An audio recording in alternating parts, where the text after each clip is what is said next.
All right, let's get right into this. You know how you can hear about the exact same event from two different people and get two completely different stories? One person gives you the facts, the play-by-play.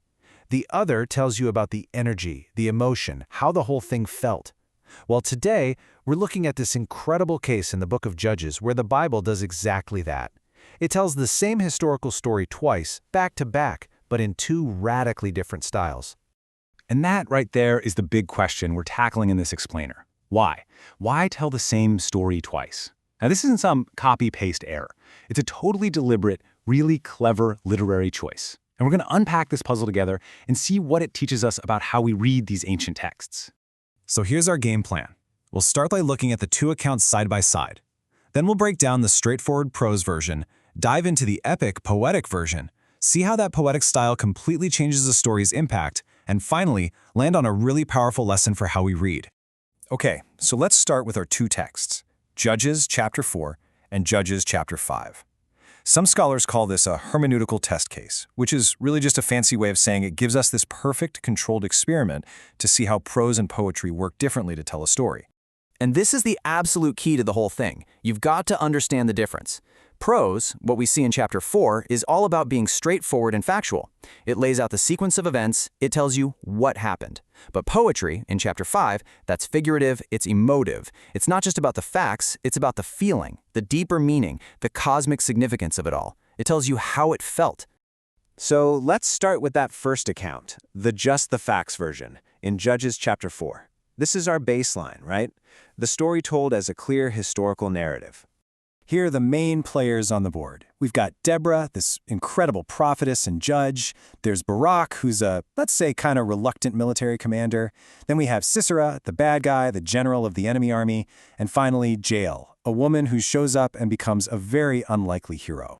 And the plot is super direct. Okay, so Israel's being oppressed, Deborah calls up Barak to lead the army, but he gets cold feet. He says, "I'll only go if you come with me." She agrees but tells him, hey, a woman's gonna get all the credit for this one. So the battle happens, the bad guys are defeated, but their general Sisera gets away. He runs and hides in the tent of this woman, Jael, who gives him some milk, waits for him to fall asleep, and then, bam, she kills him with a tent peg. It's a clear, step-by-step story. All right, but then you turn the page to chapter 5 and the style just explodes. This isn't a history report anymore. This is an epic, booming victory song, probably written and sung by Deborah herself. Whoa. Okay, so right away, the scale shifts from human level to cosmic. The poem is talking about earthquakes and thunderstorms. But what's so interesting is that if you look back at chapter 4, there's zero mention of any of this weather. What the poetry is doing here is showing us that God brought the full force of nature itself into this fight against the enemy. And this line just perfectly illustrates the point. The poet isn't saying stars were literally shooting down from the sky. This is figurative language, right? It's painting a picture to show that the entire universe, under God's command, was on Israel's side. It was a total, complete, overwhelming victory. And getting that distinction is so important to reading this stuff correctly.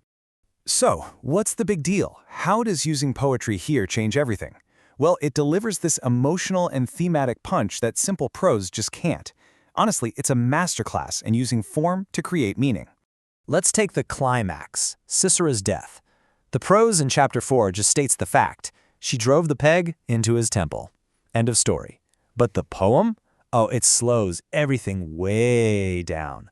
It zooms in on Jael like a camera with this intense, dramatic focus.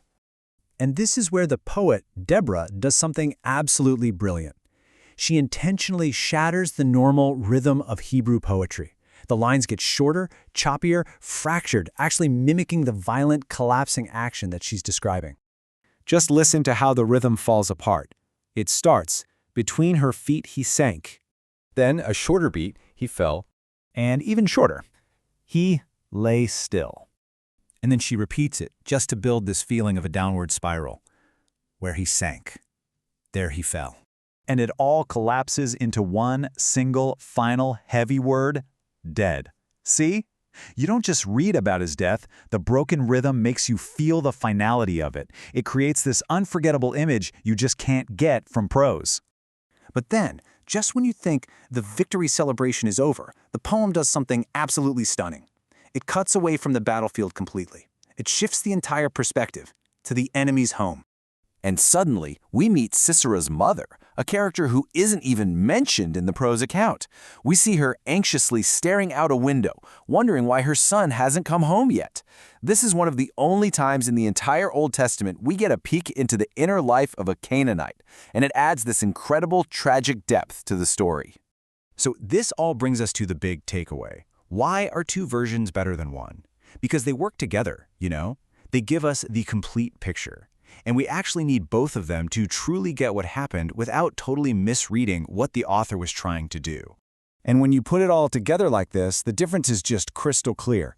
The prose gives us the what, a strategic military victory. The poetry gives us the so what, the meaning, a cosmic event where God himself is at war.